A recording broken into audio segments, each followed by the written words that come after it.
వర్గీకరణ review petition కొట్టివేత. ఇక వర్గీకరణ అంశం అయితే ఇచ్చిన సందర్భాలు వర్గీకరణ విషయంలో చాలామంది చాలా రోజుల కంచెలు 30 సంవత్సరాల కంచెలు ఏబిసిడి వర్గీకరణ అంశం మీద ఇలా అందరికీ న్యాయం జరగాలి, అందరికీ సమాన హక్కు రావాలి, సమాన హోదా రావాలని వాళ్ళు చెప్పిన నేపథ్యంలో దానికి సంబంధించినటువంటి ఏదైతే సుప్రీంకోర్టు ఇచ్చినప్పటికీ వర్గీకరణ రివ్యూ పిటిషన్ అయితే కొంతమంది కావాలని మాకు అన్నం చేస్తున్నారు, మాకు మొత్తం టోటల్గా అన్నం చేస్తున్నారు, మాకు క్రిమినలైజర్ కావాలి, అది కావాలి, ఇది కావాలని చెప్పినటువంటి చాలామంది మేధావులకు ఇక్కడ ఉన్నటువంటి సుప్రీంకోర్టు అయితే వాళ్ళు వేసిన పిటిషన్ కూడా కొట్టివేసిన నేపథ్యం కూడా ఉంది.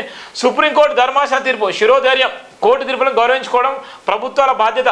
సుప్రీంకోర్టు ధర్మాసన తీర్పును అమలుపరచకుంటే ప్రజల్లో విద్వేషాలు రెచ్చగొడబడతాయి.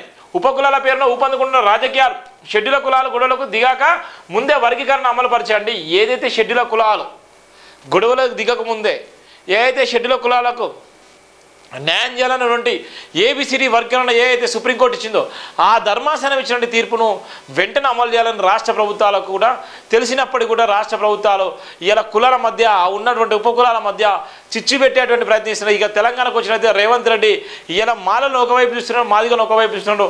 ఇలా మాదిగలో ఉన్నటువంటి ఎమ్మెల్యే తలలు పట్టుకుంటున్న నేపథ్యంలో ఇక్కడ ఉన్నటువంటి మాల సామాజిక వర్గానికి సంబంధించిన కొంతమంది నిజంగా లాబింగ్ చేస్తూ ఇలా కోట్ల రూపాయలు ఇలా కుమ్మరిచ్చేటువంటి నేపథ్యం ఉంది సీఎం రేవంత్ రెడ్డికి. అందుకోసం ఇవాళ ఏం చేస్తారంటే వర్గీకరణ రివ్యూ పిటిషన్ను కొట్టివేసిన దాఖలు ఉన్నాయి. దాన్ని కొట్టివేసిన సందర్భంగా ఇవాళ ఉన్నటువంటి నేపథ్యం కూడా మనం ఇస్తున్నాం. ఎస్సీ ఎస్టీ వర్గీకరణపై దాఖలు రివ్యూ పిటిషన్ను సుప్రీంకోర్టు స్థాయిస్థానం కొట్టివేసినట్లు శుక్రవారం తీర్పును వెలువరించింది. ఇంతకుముందు సుప్రీంకోర్టు 7 సభ్యులు న్యాయమూర్తుల ధర్మాసనం కూడా తీర్పు వెలువడక ఆయా ప్రభుత్వాలు సుప్రీంకోర్టు ధర్మాసన తీర్పును గౌరవిస్తామనుకుంటూనే షెడ్యూల కులాల మధ్య విద్వేషాలు రెచ్చగొట్టే విధంగా జాప్యం చేస్తుండడం సరైనది కాదు. ఓవైపు సుప్రీంకోర్టు ఎస్సీ ఎస్టీ వర్గీకరణపై స్పష్టతనివ్వగా ప్రభుత్వాలు రాజకీయ స్వలాభాల కోసం వర్గీకరణ అమలుపరిచి తీరకుండా ఆలస్యం చేస్తున్నారు. శుక్రవారం వెలువడ్డ తీర్పుతోనైనా ప్రభుత్వాలు వర్గీకరణ అమలుపరిచి తీరాలని ఎస్సీ ఎస్టీ బాధిత షెడ్యూల్ కులాలు కోరుకుంటున్నటువంటి నేపథ్యం కూడా మనం చూస్తున్నాం. ఇది ఉన్నటువంటి ప్రధానంగా ఉన్నటువంటి వార్త.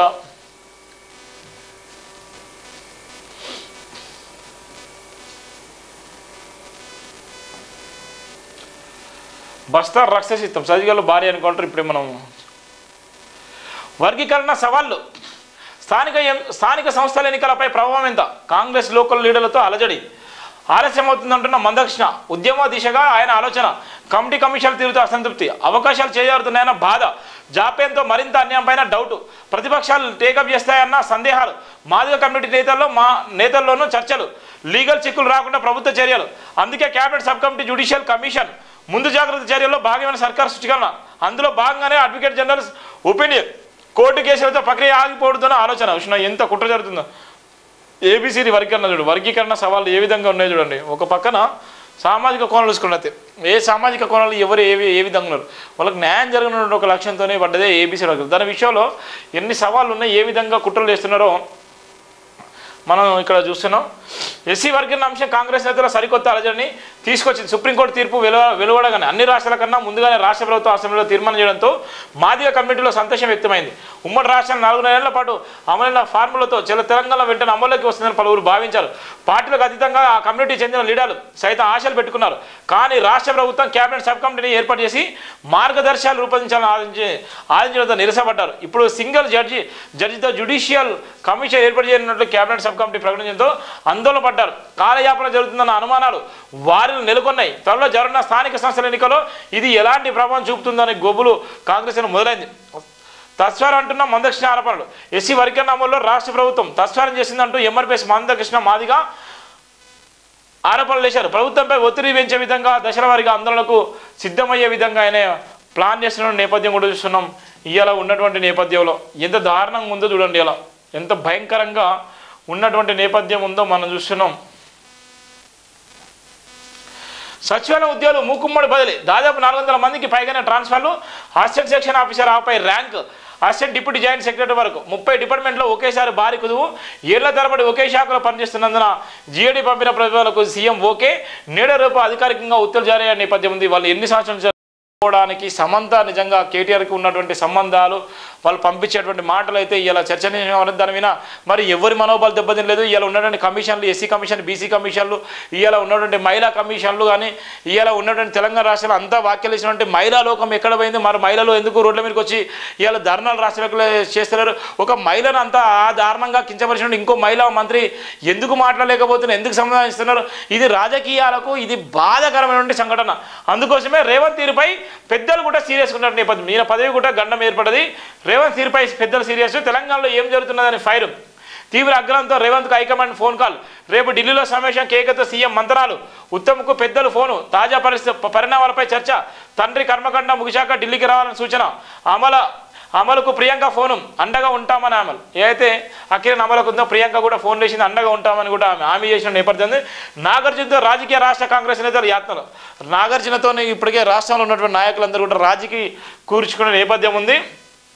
తెలంగాణ రేవంత్ రెడ్డి సర్కార్ వ్యాయాశాలపై కాంగ్రెస్ రాష్ట్రాలు సీరియస్ అయినట్టు విశ్వసనీయ సమాచారం. ముఖ్యంగా దక్షిణాదిలో సినీ ప్రముఖులు పేరొందిన అక్కినేని ఫ్యామిలీపై మంత్రి సురేఖ చేసిన వ్యాఖ్యల విషయంలో కాంగ్రెస్ పెద్దలు అగ్గి మీద గుగ్గిలమైనట్టు తెలుస్తున్నది. వారు నేరుగా ముఖ్యమంత్రికి ఫోన్ చేసి అక్షంతలు వేసినట్టు కాంగ్రెస్ వర్గాలు చెవులు కోరుకుంటున్నాయి.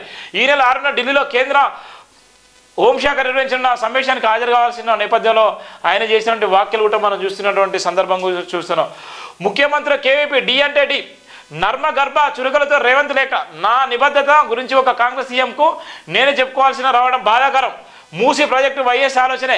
పేదలకు నష్టం కలగకూడదని విరమించుకున్నాం. రాష్ట్రాన్ని అప్పలపాలు చేయొద్దని చేపట్టలేదు. నా ఇల్లు బఫర్ జోన్లో ఉంటే నేనే కూల్చేస్తా. మార్కింగ్ పారదర్శకంగా జరగాలి కేవీపీ. ఇలా ఏదైతే ఉందో ముఖ్యమంత్రి ఏది చేసిన వాక్యాలు గతంలో ఉన్నటువంటి నేపథ్యంలో, గతంలో వైఎస్ రాజశేఖర్ కూడా చేద్దామన్న ఆలోచన ఉండే, కానీ పేదలకు అన్యాయం జరుగుతున్న నేపథ్యంలోనే దాన్ని విరమించుకున్న సందర్భాలు ఉన్నాయని కేవీపీ కూడా చెప్పినటువంటి సందర్భాలు అయితే మనం చూస్తున్నాం. ఇలా ఉన్నటువంటి నేపథ్యం. నమ్మించి వంచారు. వరంగల్లో ఫార్మా విద్యార్థిపై గ్యాంగ్ రేపు. 3 అరెస్టు. ప్రేమను తిరస్కరించిందని పగబట్టి దారుణం. మేడ్చల్ మల్కాజ్గిరి జిల్లాలో పెళ్లి పేరుతో యువతిపై అఘాయిత్యం. జనగాంలో 2 బాలికలపై లైంగిక దాడి. ఎంత ఘోరం జరుగుతుంది చూడు. వరంగల్లో ఫార్మా విద్యార్థిపై గ్యాంగ్ రేపు జరిగింది. ఈ గ్యాంగ్ రేపు జరిగినటువంటి బాధితురాలు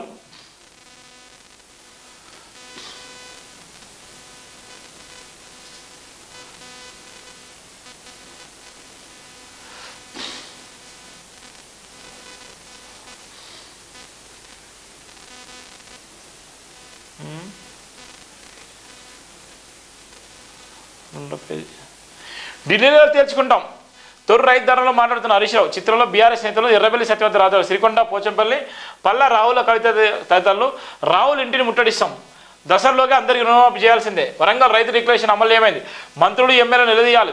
రేవంత్ మునగాడు కాదు మోసగాడు. 70% మంది రైతులు రుణమాఫీ కాలేదు. వరద బాధితులకు ఇచ్చిన హామీ ఏమైంది? బతుకమ్మ చీరలు బాగలేవని అన్నావు, 500 ఇస్తానన్నావు, ఏమయ్యా? తొర్రు రైతు మహాధరలో హరీష్ రావు. రేవంత్ రెడ్డికి రైతులు ప్రజలంటే పట్టింపు లేదు. రుణమాఫీ మీద తొలి సంతకం అన్నాడు. దేవుళ్ళ మీద ఒట్టి పెట్టి మాట్లాడిండు. అంతా మోసమే. రైతు బంధు, రుణమాఫీ, పింఛన్లు, మహాలక్ష్మి అన్నీ చేస్తా అన్నాడు. ఇప్పుడు సప్పుడు లేదు. దసరాలోపు రైతులందరికీ 2 లక్షల వరకు షరతులు లేకుండా రుణమాఫీ చేయకుంటే ఢిల్లీలో రాహుల్ గాంధీ ఇంటి ముందు ధర్నా చేస్తామని కూడా ఆయన చెప్పినటువంటి వాక్యాలు కూడా మనం చూస్తున్నాం. ఇది ఉన్నటువంటి నేపథ్యం.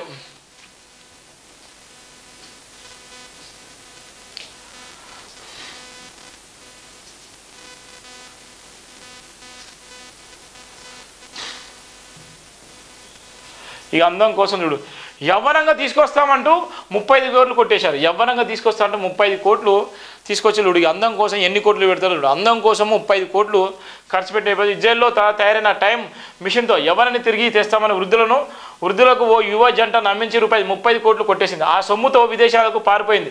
యూపీలోని కాన్పూర్లో ఈ ఘటన జరిగిన నేపథ్యం ఉంది. ఇక చూడు, మోసం చేసినటువంటి జంట 30 కోట్లు యవ్వనంగా చేస్తా, ముసలిని యవ్వనం చేస్తా అని 35 కోట్లు తీసుకొని విదేశాలకు వెళ్ళిపోయిన నేపథ్యం కూడా ఉంది. ఇలా అందం అంటే ఏ విధంగా ఉంటారో, అందం కోసం ఏం చేస్తున్నారో ఇలా మనం చూస్తున్నాం. తిరుమల లడ్డు వివాదం, 5గురితో సీట్లో 2 సిబిఐ, 2 ఏపీ పోలీసులు, ఫుడ్ సేఫ్టీ అధికారి, సిబిఐ డైరెక్టర్ పర్యవేక్షణలో దర్యాప్తు. సుప్రీంకోర్టు ఆదేశం. లడ్డు వివాదం రాజకీయ డ్రామాగా మారిందని వ్యాఖ్య చేసిన నేపథ్యం కూడా ఉంది.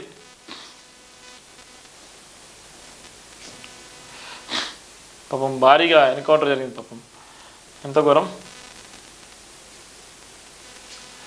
3వ అంతస్తు నుంచి దిగిన డిప్యూటీ స్పీకర్ ఎమ్మెల్యేలు. మహారాష్ట్ర సరిహద్దుల ఘటన.